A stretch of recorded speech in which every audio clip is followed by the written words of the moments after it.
Եվ եւս մի չափի հետ հիմա փորձեմ վերլուծեմ աշխատեմ, որ տեսնեք թե ես ոնց եմ գտնում, երբ որ կա այսպիսի չափեր, այստեղ հասակը 162 է, կրծքի շրջագիծը 120 է, 60 ռազմերն է այստեղ եւ կոնքի շրջագիծը 145 է։ Սա համարվում է առանձնահատկություն, որովհետեւ այսպիսի կոնքի շրջագիծ չկա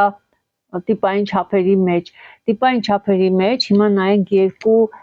հատված, երկու չափ, երկու բոյ, այսինքն 158 պետք է նայենք եւ 164 հասակի դեպքում նայում ենք կրծքի շրջագիծը երկուսի դեպքում սա կա, որտեղ սա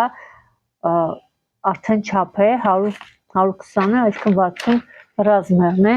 Այստեղ 60 ռազմերը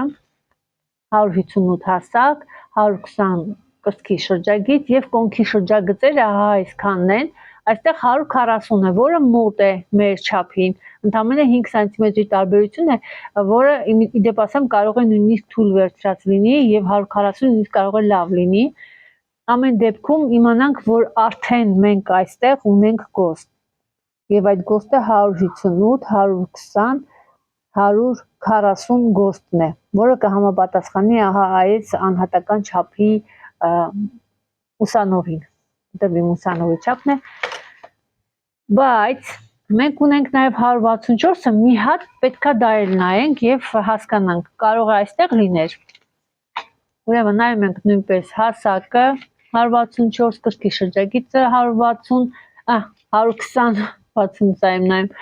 եւ նայում ենք, որ այստեղ վերջանում է 132-ին։ Մնացածը արդեն կրծքի շրջագիծերը մեծ են, միևնույնն է արդեն ուրիշ չափ է, մեծ չափ է ստացվելու, ավելի